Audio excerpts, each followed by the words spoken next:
गोपिका जीवनस्मरणं गोविन्द गोविन्द। सद्गुरु विठ्ठलदास महाराज की जय। ஸ்ரீபதியான பிரபு கிருஷ்ணாவதாரம் பண்ணி நிறைய லீலைகள் பண்ணாலும் பிரம்மனிஷ்டால் அப்படியே அற்புதமாக வர்ணிச்சன் வரார். பகவான் பிருந்தாவனத்தில் பண்ண லீலைகள், நந்தகோகுலத்தில் பண்ண லீலைகள், அப்புறம் அங்கேருந்து கிளம்பி வந்து மதுரையில் வந்து அங்கே தங்கிண்டு அங்கே பண்ண லீலைகள், ருக்மிணி கல்யாண பர்யந்தம், கம்சவதம், இந்த சரித்திரங்கள்லாம் பெரும்பாலும் எல்லோருக்கும் தெரியும். இந்த ருக்மிணி கல்யாண பர்யந்தம் உள்ளவரை அதுக்கப்புறம் பகவான் பண்ணினாரோன்னோ அதெல்லாம் நிறைய பேருக்கு தெரியாது. அதை நம்ம சப்தாகத்திலையும் இந்த பிரவச்சனமாக சொல்றதுக்கு அவகாசமும் இருக்காது. ருக்மிணி கல்யாணத்தோட மங்களகரமாக பூர்த்தி பண்ணிட்டு கடைசியாக இந்த சங்கிரக அத்தியாயம் முக்கியமான சரித்திரங்களை சொல்லி பூர்த்தி பண்ணிடுவா. இப்போ நம்மளுக்கு என்னன்னா, பகவான் இந்த மாதிரி ருக்மிணியை விவாகம் செய்து கொண்டு அஷ்டமகிஷியில விவாகம் செய்து கொண்டு அந்த துவாரகையில தன்னுடைய மனைவிகளோட தன் புத்திரர்களோட அவளுடைய புத்திரர்களோட கிருஷ்ணர் என்னென்னலாம் பண்ணினார்னு மேலே இந்த உத்தரார்த்த சரித்திரத்தை இப்போ நம்மளுக்கு விஸ்தாரமா டெய்லி ஒரு அத்தியாயம் கேட்டுன்னு போகும்போது தெரிஞ்சுக்கிறதுக்குள்ள பாக்கியம். ஏன்னா ஒவ்வொரு சரித்திரமும் பார்த்தா நிறைய விஷயங்கள் எனக்கே ரொம்ப புதுசா இருக்கு. இதெல்லாம் ஒவ்வொன்றத்தையும் பார்க்கும்போது அப்படி நிறைய லீலைகள் பகவான் பண்ணியிருக்கார் இந்த உத்தரார்த்தத்தில். மேலே ருக்மிணியை விவாகம் செய்து கொண்டு பகவான் அந்த துவாரகையில் தங்கின்னு இருக்கும்போது அந்த ருக்மிணிக்கும் கிருஷ்ணனுக்கும் அற்புதமாக ஒரு புத்திரன் பிறக்கிறான். அவனுக்கு பிரத்யும்னன் என்று பெயர். சாக்ஷாத் வைகுண்டவாசி தானே கிருஷ்ணனாக இருக்கார், மகாலட்சுமி தானே ருக்மிணியாக வந்திருக்கான். அதனால அதே போலயே மகாவிஷ்ணுக்கும் மகாலட்சுமிக்கும் பிறந்தவன் யாரு? மன்மதன். அந்த மன்மதனுக்கு அனங்கன்னு ஒரு பேர். நிறைய பெயர்கள் இருந்தாலும் அனங்கன், பஞ்சபானன் இப்படிலாம் பெயர்கள் உண்டு. அதுல அனங்கன்னு ஏன் பெயர்னா அவனுக்கு சரீரம் கிடையாது. ஏன்னா இந்த பரமேஸ்வரன் கிட்ட போய் இந்த காம விகாரத்தை அவர்கிட்ட உண்டாக்கணும்னு போகிற பரியந்தம் எல்லாரும் மாதிரி இந்திரன், சந்திரன், பிரம்மதேவன் இவா எல்லாரையும் போல சரீரத்தோட சசரீரத்தோட தான் வாழ்ந்தான். பரமேஸ்வரனுடைய கோபத்துக்கு ஆளாகி அந்த மூன்றாவது கண் திறந்து பஸ்மமாக்கின உடனே அவன் உயிர் மாத்திரம் இருக்கு, சரீரம் இல்லாத போயிடுத்து. இந்த பரமேஸ்வரன் கிட்ட போய் காமச்சேஷ்டை பண்ணும் போது அதனால அவனுக்கு அனங்கன் பேரு. அப்பேற்பட்ட அனங்கன் அவனுக்கு மன்மதன்னும் பேரு. இந்த மன்மதனுடைய அந்த லீலைகள், மன்மதனுடைய அந்த பானத்திலேருந்து இந்த உலகத்துல இருக்கிறவா எவனா இருந்தாலும் மீள முடியாது. பகவத் பக்தர்களும் பகவத் கிருபை இருந்தாதான் இதுலேருந்து வர முடியும்ன்றது. இந்த மன்மதனை ஜெயிக்கவே முடியாதுன்றதுதான் மன்மதனுடைய காம இச்சைகள். மனுஷனா பிறந்தான்னா அது இருக்கதான் இருக்கும்ன்றது, அது ஒன்றியே வந்துடும். அந்த மன்மதனை ஜெயிக்கிறது ரொம்ப கஷ்டம். அப்பேற்பட்ட மன்மதன் அனங்கனே இந்த பிரத்யும்னனாக திரும்பவும் பிறக்கிறார். இங்க ருக்மிணிக்கு பரம சந்தோஷம், இப்படி புத்திரன் பிறந்திருக்கானேன்னு பார்த்துட்டே இருக்கும்போது சம்பராசுரன்னு ஒருத்தன். அவன் என்னன்னா அவனுக்கு ஒரு அசரீரி. அந்த அசரீரி என்ன சொல்றதுன்னா, இந்த கிருஷ்ணனுடைய மகனா இருக்கக்கூடிய பிரத்யும்னாலதான் உனக்கு மிருத்யு அப்படின்னு சொல்லிட்டு அந்த அசரீரி மறந்தது. கம்சன் மாதிரியே இவன் என்ன பண்றான்னா, கம்சன் மாதிரிலாம் முட்டாள்தனம் பண்ணாதபடிக்கு இங்க பிரத்யும்னன் தான் சொல்லிட்டு போனதுனால நேரா இன்னும் இந்த சூத்திகா கிரகம்னு சொல்லக்கூடிய அந்த கிரகத்திலேருந்து ருக்மிணி வெளில வரல. அது ஒரு இத்தனை நாள் வரையும் அதுல இருந்துட்டு அந்த ஆசௌச்சங்கள்லாம் முடிஞ்சதுக்கு அப்புறம் தான் வருவா. அந்த சூத்திகா கிரகம்னு கூட பார்க்காதபடிக்கு உள்ள அந்த பச்சை குழந்தையை எடுத்துட்டு 10 நாள் தான் ஆறுது. இந்த குழந்தையை எடுத்துட்டு போய் சமுத்திரத்துல வீசிட்டு அவன் கிளம்பிட்டான் இந்த சம்பராசுரன். இங்க குழந்தைய காணோம்னு ருக்மிணி தேடுறா. பகவானா இருந்தாலும் பாருங்க, இந்த உலகத்துக்கு பல வருஷங்கள் ஆனதுக்கு அப்புறம் தான் தன்னுடைய புத்திரனைய பார்க்கிறார். எல்லாம் பகவானுடைய அனந்த லீலைகள். இதெல்லாம் ஏன் நடக்கிறது, எதுக்கு நடக்கிறதுன்றது இந்த காரணம் அவனுக்கு ஒண்டிதான் தெரியும், வேற யாருக்கும் தெரியாது. ஜெகன்மாதாவா இருக்கக்கூடிய ருக்மிணிக்கு கூட இந்த நிலையை பாருங்க, தன் புத்திரனை பிரிஞ்சு இருக்கா. இப்படி 10 நாள் பச்சை குழந்தைய தூக்கின்னு போய் சமுத்திரத்துல போட்டுட்டான். அந்த சமுத்திரத்துல போட்டா அந்த சமுத்திரத்துல ஒரு பெரிய மீன் அந்த குழந்தைய சாப்பிட்றது. ஆச்சரியம், இவா எல்லாரும் காரண ஜென்மாவா இருக்கிறதுனால அவனோட உயிர் போகல. அந்த மீனுடைய வயத்துல ஜீரணமும் ஆகாதபடிக்கு சஜீவமோட இருக்கான் அந்த குழந்தை. ஆச்சரியமாக ஒரு அற்புதமான ஒரு மீன். இந்த மீனவர்கள்லாம் அந்த மீனை பிடிக்கும் போது இதுவும் அந்த வலையில மாட்டி எடுத்து அந்த பெரிய மீன் பார்த்தா அற்புதமாக இருக்குது. என்னடா இவ்வளவு அற்புதமான ஒரு மீனா இருக்கு, இதை கொண்டு போய் ராஜாவுக்கு கொடுத்தோம்னா ராஜா சந்தோஷப்படுவார்னு யாரு கொண்டு போய் இந்த பிரத்யும்னனை அந்த சமுத்திரத்துல போட்டாரோ அதே சம்பராசுரனுக்கு பிரசன்டேஷனா இந்த மீனை கொண்டு போய் கொடுத்தார்கள் இந்த மீனவர்கள். உடனே அந்த சம்பராசுரன் என்ன பண்ணான்னா, இந்த மீனை எனக்கு சமைச்சு வேணும் அப்படின்னு சொல்லிட்டு அந்த மீனை சமயக்கட்டுக்கு அனுப்புறான். அந்த சமயக்கட்டுக்கு அனுப்பினா அந்த சமயக்காரன் அந்த மீனை வெட்டி தானே வந்து சமைக்கணும். அப்படி மீனை வெட்டுறார்கள். அதுக்குள்ள ஒரு குழந்தை, அந்த குழந்தை சஜீவத்தோட உயிரோட இருக்கு. ஆச்சரியமா இருக்கு. என்னடா இப்படி ஒரு குழந்தை இத்தனை நாளா இந்த வயத்துக்குள்ள இருக்கு, உயிரோட இருக்குன்னு ஆச்சரியப்பட்டு, அங்க ஒருத்தி இருக்காலாம் அந்த பாக்கசாலையில வேலை செய்யக்கூடியவள். அவளுக்கு மாயாவதி அப்படின்னு பேரு. அந்த மாயாவதி கிட்ட சொன்ன உடனே அவ சொல்லிட்டா, இந்த ராஜாட்ட சொல்லக்கூடாது, இது வந்து ஏதோ ஒரு காரண ஜன்மாவாக இருக்கு, நாம வந்து இந்த குழந்தைய ஒன்றும் ஹானி செய்யக்கூடாதுன்னு இப்படி சொல்லிகிட்டே இருக்கும்போது அங்கேண்டு நாரதர் வந்தார். நாரதர் வந்து அந்த மாயாவதி கிட்ட, அம்மா இவன் எவனோ கிடையாது, கிருஷ்ணனுக்கும் ருக்மிணிக்கும் பிறந்த பிரத்யும்னனா இவன் அப்படின்னு சொல்லிட்டு அந்த மாயாவதி கேட்கிறா, நீ யாரு தெரியுமா? இந்த பிரத்யும்னனை விவாகம் செய்து கொள்றதுக்காக பிறந்தவள் ரதி தேவி. நீ முன்னாடியே பிறந்துட்ட. இந்த பிரத்யும்னன் தான், நீ வந்து பகவானுடைய புத்திரனாக இந்த மன்மதன் இருக்கும்போது நீ மனைவியாக இருந்த ரதியோட புருஷன் தான் மன்மதன். அதே ரதி தான் இப்ப மாயாவதியாக நீ பிறந்திருக்கேன்னு இந்த விஷயத்தெல்லாம் நாரதரை சொல்லிட்டு அவர் கிளம்பினார். இப்ப அந்த மாயாவதி அந்த ரூபத்துல இருக்கிற அந்த ரதி தேவிக்கு இந்த பிரத்யும்னனை காப்பாற்ற வேண்டிய பொறுப்பு வந்ததுனால தான் அழிச்சுன்னு போய் அந்த பிரத்யும்னனை வளர்த்துட்டே வரா. இப்படி பிரத்யும்னன் அந்த மாயாவதியால வளர்க்கப்பட்டு அங்க வளர்ந்துட்டே வர. அந்த பிரத்யும்னன் யௌவன தசை அடைந்த உடனே இந்த மாயாவதி அந்த பிரத்யும்னன் கிட்ட ஆசையா இருக்கணும்னு வரா. அந்த பிரத்யும்னன் உடனே எழுந்து கொண்டு, இப்படி நீங்க பண்ணலாமா, உங்க புத்திரன் மாதிரி உங்க கூட நான் வளர்ந்துருக்கேன், இப்படி வந்து நீங்க இப்படி பண்றீங்களே அப்படின்னு சொன்ன உடனே என்ன ஆச்சரியம்னா, இந்த பிரத்யும்னனுக்கும் ஒரே வயசு போல இருக்கு, அந்த மாயாவதிக்கும் ஒரே வயசு போல இருக்கு. ரெண்டு பேரும் யௌவன திசையிலே இருக்கா. அப்ப அந்த மாயாவதி சொல்றாலாம், உங்களுக்கு விஷயம் தெரியாது, நான் யாருன்னா உங்களுடைய மனைவி தான். ஏதோ தெய்வ சங்கல்பம், உங்களுக்கு முன்னாடியே பிறந்து நான் இங்க வந்தது போல ஆயிடுத்து, பகவான் தான் உங்களை காப்பாத்துறதுக்காக என்னங்க அமைச்சு வச்சிருக்காளோன்னு தோன்றது. பாருங்கோ, நான் இன்னும் யௌவன தசத்தோடயா தான் இருக்கேன், நம்ம ரெண்டு பேரும் ஒரே வயசுல இருக்கிறது போல இருக்கு. உங்களுக்கு முன்னாடி நான் பிறந்து உங்களை வளர்த்தாலும் எனக்கு கழுத்தனமானது வரல, நான் இப்படியே இருக்கேன் பாருங்க, நாம எல்லாரும் காரண ஜென்மா அப்படின்னு சொல்லிட்டு இந்த விஷயத்தெல்லாம் சொல்லி, நீங்க மன்மதன், உங்க மன்மதனுடைய சம்சாரமா இருக்கக்கூடிய ரதி தான் இப்ப நான் மாயாவதியா பிறந்திருக்கேன். நீங்க வந்து சின்னப்போ நீங்க யாரு தெரியுமா, உங்களுடைய அப்பா கிருஷ்ணர், உங்களுடைய தாயார் ருக்மிணி அப்படின்னு இப்பதான் சொல்றாலாம் அந்த மாயாவதி. உடனே அவருக்கு ஆச்சரியமா இருக்கு, அப்படியா கிருஷ்ணனுடைய புத்திரனா நான்னு சொல்லிட்டு இப்படி பிரத்யும்னன் கேட்கிறார். ஆமா, இந்த மாதிரி பிறந்த உடனே இந்த சம்பராசுரன் பண்ண வேலைதான். அந்த சம்பராசுரன் நீங்க பிறந்து 10 நாள்லயே உங்களை கொண்டு போய் சமுத்திரத்தை தூக்கி போட்டா, அந்த சம்பராசுரனுக்கு நீங்கள் தான் மிருத்யுன்னு தெரிந்து கொண்டு அவன் பண்ண வேலைதான். ஒரு அம்மாவனுடைய புத்திரனை 10 நாள்லயே பிரிக்கணும்னு அந்த அசத்துக்கு தோணினதே எப்படிலாம் இருக்கு பாருங்க இந்த உலகம்னு சொல்லிட்டு, அதனால உங்க அம்மா உங்களை பார்க்கணும்னு தப்பிச்சுன்னு இருக்கா இத்தனை வருஷமாக பிரிஞ்சு. நீங்க என்ன பண்ணணும்னா, நீங்க பிறந்ததே இந்த பயல சம்ஹாரம் பண்றதுக்கு தான். இந்த சம்பராசுரனையும் சம்ஹாரம் பண்ணிட்டு அங்க தப்பிச்சுன்னு இருக்கிற உங்க அம்மாவுக்கு உங்களுடைய அந்த முகத்தை காண்பிச்சு அவளுக்கு சந்தோஷம் கொடுக்கணும் அப்படின்னு சொல்லுது போல இந்த மாயாவதி எல்லாத்தையும் சொல்லி, எனக்கு ஒரு வித்தை தெரியும், அந்த மாய வித்தைன்னு பேரு, இது உங்களுக்கு மேல இந்த வித்தையானது யுத்தத்துல உபயோகப்படும்னு அந்த வித்தையும் சொல்லி கொடுக்கறாளாம் அந்த மாயாவதி. இது எல்லாத்தையும் தெரிஞ்சுக்கொண்டு முதல்ல இந்த சம்பராசுரனுடைய கணக்கு தீக்கிறேன் அப்படின்னு பிரத்யும்னனும் கிளம்பி வந்து, எந்த பிரத்யும்னன் தான் அவனுக்கு மிருத்யுன்னு சொல்லி அசரீரி சொன்னதோ அதே பிரத்யும்னன் வந்து நிக்கிறான். இவனை தான் நம்ம சம்ஹாரம் பண்ணிட்டமே எல்லாம் யோசனை பண்றான். பகவத் சங்கல்பம் அவ நினைச்சது நடக்குமா? என்ன ஆச்சரியம்னா, இந்த பிரத்யும்னனை சம்ஹாரம் பண்றதுக்காக சமுத்திரத்தில் தூக்கி போட்ட அந்த பிரத்யும்னன் அவர் ராஜ்யத்திலே வளர்ந்துட்டு வரான். அது கூட தெரியாம இந்த சம்பராசுரன் இருக்கான். இதெல்லாத்தையும் தெரிந்து கொண்டு பிரத்யும்னன் போய் யுத்தாதித்யத்துக்காக, என் மேல நீ சண்டை போட்டு செய், நான் சின்னப்ப இருக்கும்போது 10 நாள்ல தூக்கி போய் சமுத்திரத்துல போட்டேன்னா அது என்ன பெரிய விஷயமா, இப்ப நான் யௌவன திசையில வந்திருக்கேன், என்னை ஜெயிச்சு நீ இப்ப என்ன சம்ஹாரம் பண்ணு பார்ப்போம், மேல நீயும் நானும் யுத்தம் பண்ணலாவான்னு இந்த பிரத்யும்னன் அந்த சம்பராசுரனை யுத்தாதித்யத்துக்கு கூப்பிட்டவனே ரெண்டு பேருக்கும் அபாரமா யுத்தம் நடக்கிறது. மேல யுத்தம் ஆரம்பிச்சிருது. ரெண்டு பேருக்கும் யுத்தம் அபாரமா நடக்கிறது. முதல்ல கதா யுத்தம், கதையில சண்டை போட்டுக்கிறார்கள். கடைசியா அந்த சம்பராசுரன் அந்த கதையே அஸ்திரமாக அனுப்புறான். இவரும் வந்து அந்த கதைய எப்படியோ அதை அடிச்சு அதை உடைச்சிட்டார் அந்த பிரத்யும்னன். அடுத்தது அபாரமாக யுத்தம் ரெண்டு பேருக்கும் நடக்கிறது. சாதாரணமா யுத்தம் பண்ணி இந்த பிரத்யும்னனை ஜெயிக்க முடியல, பார்க்கறதுக்கு கிருஷ்ணர் யுத்தம் பண்ணுவது போல இருக்கு. நான் கிருஷ்ணனுடைய புத்திரன் தானே, அப்படி யுத்தம் பண்றார் பிரத்யும்னன். மாயா யுத்தம் பண்ணுவோம்னு சொல்லிட்டு அவன் ஆகாயத்துல மேகத்துல மறைஞ்சுண்டு அப்படியே சர வருஷத்தை பொழியறான்.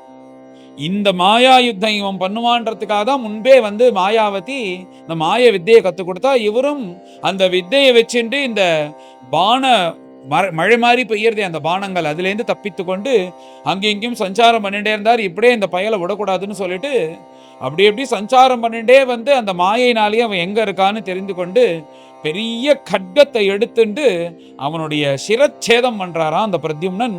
அப்படியே அவன் தலையானது அருந்து கீழே விழுறது. சம்பராசுரனுடைய வதமானது ஆறுது. சம்பராசுரன் வதமா எடுத்துன்னு உடனே தேவதைகள்லாம் புஷ்பமாரி பொழிகிறார்கள். இவனும் ஒரு பக்கம் பாடாப்படுத்தின்னு இருந்தானா அந்த தேவதைகள் எல்லோரையும். இந்த பிரத்யும்னன் வந்து சம்ஹாரம் பண்ணினான்னு பிரத்யும்னன் தலையில அப்படி புஷ்பமாரி பொழிகிறார்கள். ஜெயா விஜய் பவான்னு தேவதைகள்லாம் சொல்றார்கள். இந்த சம்பராசுர வதமானதாச்சு. இந்த மாயாவதிக்கு இன்னொரு வித்தை வேற தெரியுமா, ஆகாயத்திலே சஞ்சாரம் பண்ணக்கூடியவளாம். அப்படியே பிரத்யும்னனை கையை பிடிச்சிருந்தா அங்கேருந்து அப்படியே ஆகாயத்திலே சஞ்சாரம், விமானம் போல சஞ்சாரம் பண்ணிட்டு வந்து நேரா சமுத்திரத்து நடுப்புற இருக்கக்கூடிய அந்த துவாரகைக்கு பட்டணத்துல வந்து இறங்கினான். அப்படி கையை பிடிச்சின்னு 2 பேரும் நடந்து வரார்கள் தம்பதிகளா. பார்த்தா கிருஷ்ணரும் ருக்மிணி நடந்து வருவது போல இருக்கு. அப்படி இருக்கலாம் பார்த்தா. எப்படி கிருஷ்ணருடைய நட இருக்குமோ அந்த மாதிரி நடக்கிறார். கிருஷ்ணனுடைய வர்ணம், கிருஷ்ணனுடைய புஜம், கிருஷ்ணனுடைய கை, கிருஷ்ணனுடைய கால்கள் அப்படி நடந்து வருது. பார்த்தா கிருஷ்ணன் நடந்து போறதுக்கு கிருஷ்ணர் போலயே பீதாம்பரமும் கட்டின்னு இருக்கானா இந்த பிரத்யும்னன்.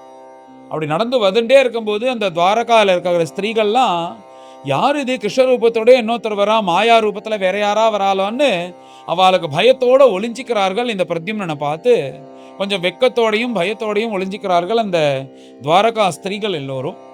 இப்படி யாரோ ஒருத்தர் வரான், கிருஷ்ணர் மாதிரியே இருக்கான் அப்படின்ற விஷயம் எப்படியோ ருக்மிணிக்கு தெரிஞ்சது. ருக்மிணி ஓடி வராலாம், தன் மகனா இருக்குமோ அப்படின்னு நினைச்சிட்டு. அப்படி ருக்மிணி வந்து பார்த்தா அதே மாதிரியே இருக்க, கிருஷ்ணர் மாதிரியே இருக்க. கிருஷ்ணர் மாதிரியே நட, கிருஷ்ணர் மாதிரியே கைகள், கிருஷ்ணர் மாதிரியே பீதாம்பரம் கட்டிக்கிறது, பேசுறது, சிரிக்கிறது எல்லாம் கிருஷ்ணன் மாதிரியே இருக்கு. இது நம்மளுடைய மகன் தானோ, நம்மளுடைய மகன் பிரத்யும்னன் தானோ, நம்மளோட மகன் பிரத்யும்னன் தானோன்னு அப்படி மனசு துடிக்கிறது. அன்னைக்கு காலமாயிட்டான்னு நினைச்சிட்டு இருந்தமே, அப்பேற்பட்ட அந்த பிரத்யும்னன் திரும்ப இப்ப எவ்வளவு திசையில வந்துட்டானா நமக்கு சந்தோஷம் கொடுக்கறதுக்காக அப்படின்னு முதல்ல அதை கன்ஃபார்ம் பண்ணிக்கணுமோனோ இது பிரத்யும்னன் தானான்னு அப்படின்னு கிட்டக்க வந்து அந்த பிரத்யும்ன கிட்டக்க வந்து பார்க்க தெரிஞ்சிருத்து இது தன்னுடைய மகன்தான். தன்னுடைய மகனை அந்த மகாபாபி 10 நாள்லயே தூக்கின்னு போய் சமுத்திரத்துல போட்டானே, என் குழந்தை போயிடுத்தோன்னு நினைச்சுன்னு வருத்தப்பட்டு இருந்தேன். ஆனா இப்போ நவ மன்மதனாக அந்த மன்மத ரூபத்திலேயே, மன்மதன் தானே அவரே வந்து இப்படி வந்து நிற்கும் போது ருக்மிணிக்கு புத்திர வாத்சல்யம் பொங்கி அந்த பிரத்யும்னனை வந்து கட்டிக்கிறா. அப்பா உன்னை பார்த்து எத்தனை வருஷம் ஆச்சு, நீ உயிரோட தான் இருக்கியா அப்படின்னு. ஜெகன்மாதாக்கே இந்த ஒரு நிலை. அந்த குழந்தை 10 நாள்ல போன குழந்தைய எவ்வளவு தசை வந்ததுக்கு அப்புறம் தான் அந்த பிரத்யும்னனை பார்த்து தன் மகன்தான்னு தீர்மானம் பண்ணி பரம சந்தோஷப்படுறாளாம் ருக்மிணி. பிரத்யும்னனை பார்த்து அந்த மாயாவதி கிட்டையும் எல்லா விஷயத்தையும் தெரிஞ்சு கொண்டு இது ருக்மிணி தானே தெரிஞ்சுட்டா இந்த சம்பராசுர வதம் ஆயிடுத்துன்னு தெரிஞ்சிருது, அவன் தான் இத்தனையும் பண்ணியிருக்கான்னு. மேல அங்க கிருஷ்ணர் வசுதேவரும் தேவகியோட சேர்ந்து கிருஷ்ணரும் அந்த இடத்துக்கு வரார். கிருஷ்ணருக்கு எல்லா விஷயங்களும் தெரியுமா. கிருஷ்ணர் தன் விஷயத்துல வந்து இந்த மனுஷ சரீரத்தை எடுத்துன்னு வந்து கர்மாதீனமா இருக்கிறது போல இருக்கார். ஆனா தன் பக்தர்கள் விஷயத்திலயோ தன் குருக்கள் விஷயத்திலயோ அப்படி இல்லை. இதே மாதிரி புத்திரன் போயிட்டான், புத்திரனை மீட்டு கொடு அப்படின்னா ஒரு க்ஷணத்துல போய் மீட்டு கொண்டு வந்து அந்த சாந்தீபினி மகரிஷியோட புத்திரனை கொடுத்துட்டார். ஆனா இங்க தன் புத்திரன் போனான்னா அது கர்மாதீனமா இருக்கிறது போல இந்த மனுஷ சரீரத்தை எடுத்துன்னு வந்து அதுக்கேத்தது போல இருக்காராம். ஏன் இப்படி பண்றாரு, என்ன பண்றாருன்னு அவருக்கு தான் தெரியும். இந்த தன் விஷயத்துல வந்து ஒரு கர்மாதீனனாக இந்த சரீரத்தை எடுத்துன்னு வந்து இருக்கிறதுனால அப்படி இருக்கிறது போல இருக்காரு. அவருக்கு எல்லா விஷயமும் தெரியும். இப்படி கிருஷ்ணரும் பிரத்யும்னனை பார்த்து சந்தோஷப்பட்டுட்டே இருக்கும்போது நாரதர் அங்கேருந்து வந்து ருக்மிணி தேவிட்டா, ஆமாம்மா உன்னுடைய மகன் பிரத்யும்னன் தான் இந்த மாதிரி அழைச்சின்னு போய் சம்பராசுரன் பண்ணிட்டு தான் அவனை சம்ஹாரம் பண்ணிட்டு ஜெயஸ்ரீயோட வந்திருக்கான் உன் புத்திரன் தான்னு அவரும் சொன்ன உடனே கொஞ்ச நெஞ்ச இந்த சந்தேகம் எல்லாமும் நீங்கி ருக்மிணி, கிருஷ்ணர், வசுதேவர் அப்புறம் தேவகி எல்லாரும் பார்த்து வசுதேவர் தேவகி தன் பேரன் கிடைச்சிட்டான்னு பரம சந்தோஷப்படுறா. ருக்மிணி கிருஷ்ணனும் எத்தனை வருஷம் முன்னாடி காலமே ஆயிட்டான்னு நினைச்சிட்டு இருக்கிறான், அந்த பையனை கிடைச்சிட்டான் அப்படின்ன உடனே ருக்மிணி பரம சந்தோஷப்படுறா அந்த பிரத்யும்னனை பார்த்து. காரண ஜென்மாவா இருக்கக்கூடிய அந்த பிரத்யும்னன் அதுக்கு முன்னாடியே பிறந்த அந்த மாயாவதி ரதி தேவியோட சுரூபமா இருக்கிறதுனால அவ 2 பேருக்கும் யதோக்தமாக விவாகம் செய்து வைத்து இது தன்னுடைய மகன் மன்மதன் ரதி தேவின்னு பகவானுக்கு தெரியும். அதனால அந்த துவாரகையிலேயே அவளை குடி வைத்து இதுக்கு மேல தன் புத்திரனை பிரியக்கூடாது அப்படின்னு ருக்மிணி தேவியும் ஆசையாக தன் கூடயே வச்சுட்டு இருக்காலாம் பிரத்யும்னனை. அப்படி ஆசையாக பிரத்யும்னனையும் தன் மாட்டு பண்ணியும் பார்த்து கொண்டு ருக்மிணி தேவி அந்த துவாரகையில இருக்கா. கிருஷ்ணன் தன் குடும்பத்தோட சௌக்கியமாக அந்த துவாரகையில வசிச்சுட்டு வரார் அப்படின்றதோட இந்த அத்தியாயத்தை பூர்த்தி பண்றார் பிரம்மனிஷ்டா. மேல எல்லாரும் கலந்து இந்த அத்தியாயத்தை பாராயணம் பண்ணுவோம். அத पञ्चपञ्चाशत्तमोऽध्यायः। श्रीशुक उवाच कामस्तु वासुदेवांशः दग्धः प्राग्रुद्रमन्युना देहोपपत्तये भूयः तमेव प्रत्यपद्यत स एव जातो वैदर्भ्यां कृष्णवीर्यसमुद्भवः प्रद्युम्न इति विख्यातः सर्वतो अनवमः पितुः तं शम्बरः कामरूपी हृत्वा तोकम् अनिर्दशम् स विदित्वा आत्मनः शत्रुं प्रास्योदन्वत्यगाद्गृहं तं निर्जगार बलवान् मीनः सोऽपि अपरैः सह वृतो जालेन महता गृहीतो मत्स्यजीविभिः तं शम्बराय कैवर्ता उपाजह्रुः उपायनम् सूदामहानसं नीत्वा अवद्यन् स्वधितिनाद्भुतं दृष्ट्वा तत् उदरे बालं मायावत्यै न्यवेदयन् नारदः अकथयत् सर्वं तस्याः शङ्कितचेतसः बालस्य तत्त्वम् उत्पत्तिं मत्स्योदरनिवेशनं सा च कामस्य वै पत्नी रतिर्नाम यशस्विनी पत्युः निर्दग्धदेहस्य देहोत्पत्तिं प्रतीक्षति निरूपिता शम्बरेण सा सूपोदनसाधने कामदेवं शिशुं बुद्ध्वा चक्रे स्नेहं तदार्भके नातिदीर्घेण कालेन स कार्ष्णीरूढयौवनः जनयामास नारीणां वीक्षन्तीनां च विभ्रमम् सा तं पतिं पद्मदलाय तीक्ष्णं प्रलम्बबाहुं नरलोकसुन्दरं संव्रीडहासोत्तभितभ्रुवेक्षति प्रीत्योपतस्थे रतिरङ्गसौरतैः तामाह भगवान् कार्ष्णिः मातस्ते मतिरन्यथा मातृभावम् अतिक्रम्य वर्तसे कामिनी यथा रतिरुवाच भवान् नारायणसुतः शम्बरेण आहृतो गृहात् अहं ते अधिकृता पत्नी रतिः कामो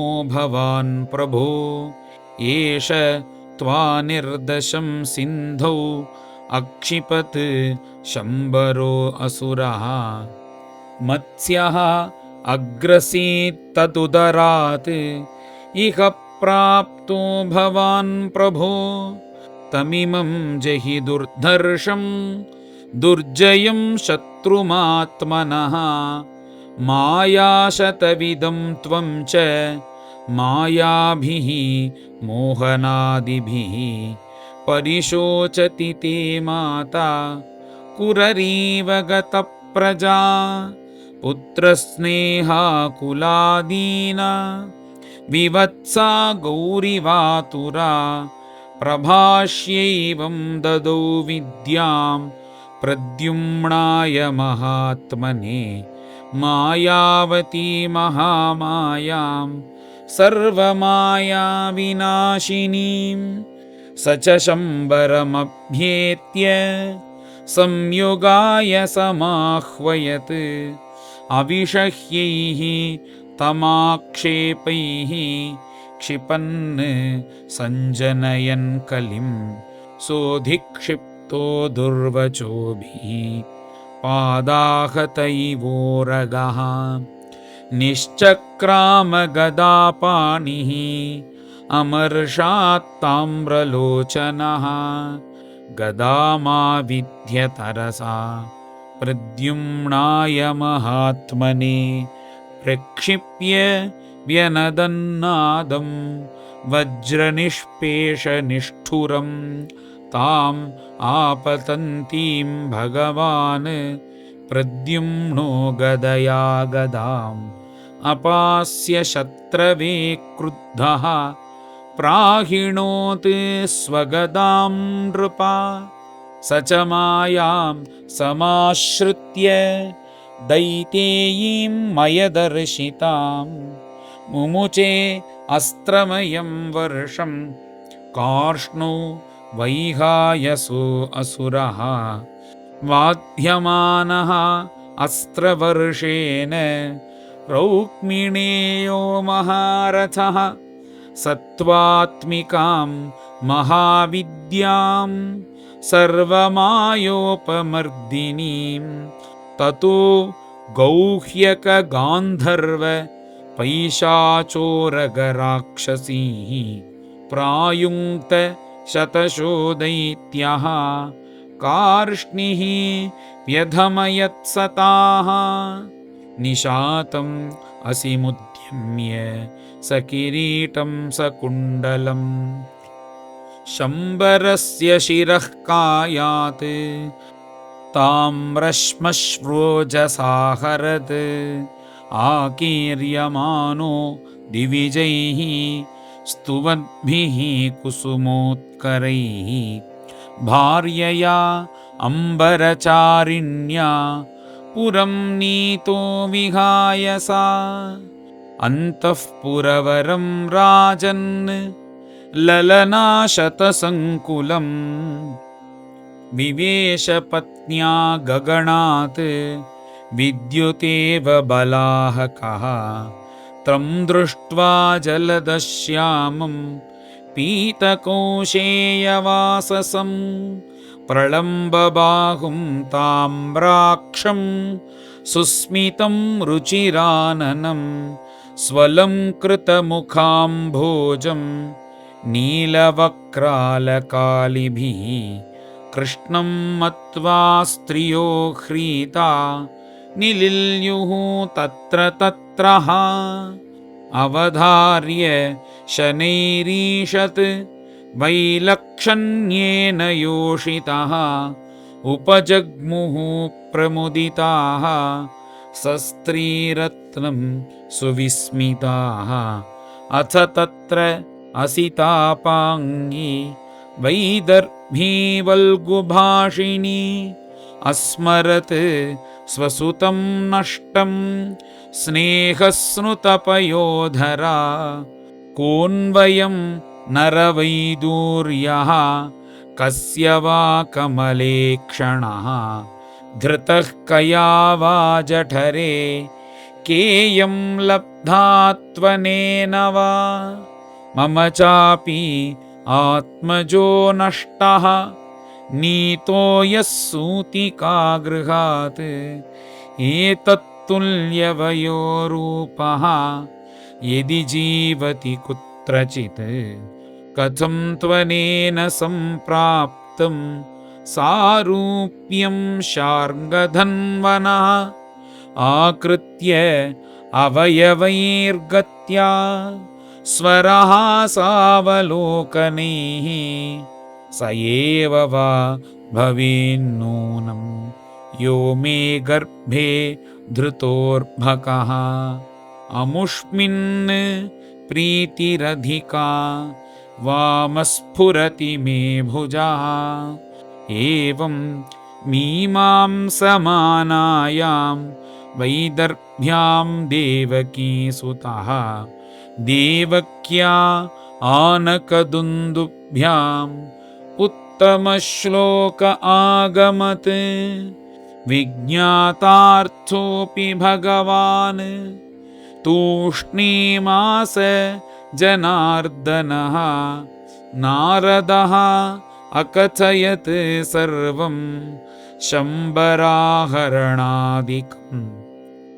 तच्छ्रुत्वा महदाश्चर्यं कृष्णान्तः पुरयोषितः अभ्यनन्दन् बहूनब्दान् नष्टं मृतमिवागतं देवकी वसुदेवश्च कृष्णरामौ तथा स्त्रियः दम्पतीतौ परिष्वज्य रुक्मिणी च ययुर्मुदं नष्टं प्रद्युम्नमायातम् आकर्ण्य द्वारकौकसः अहो मृत इवायातः बालोदिष्ट्येति हाब्रुवन् यं वै मुहुः पितृस्वरूपनिजेशभावाः तन्मातरो यदभजन् रगरूढभावाः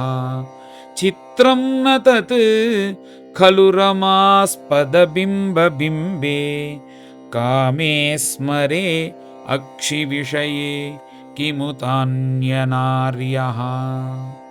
श्रीहरये नमः। श्रीहरये नमः। इति श्रीमद्भागवते महापुराणे पारमहंस्यां संहितायां दशमस्कन्धे उत्तरार्धे प्रद्युम्न उत्पत्तिनिरूपणं नाम पञ्चपञ्चाशत्तमोऽध्यायः। गोपिका जीवनस्मरणं गोविन्द गोविन्द। सद्गुरु विठ्ठलदास महाराज की जय।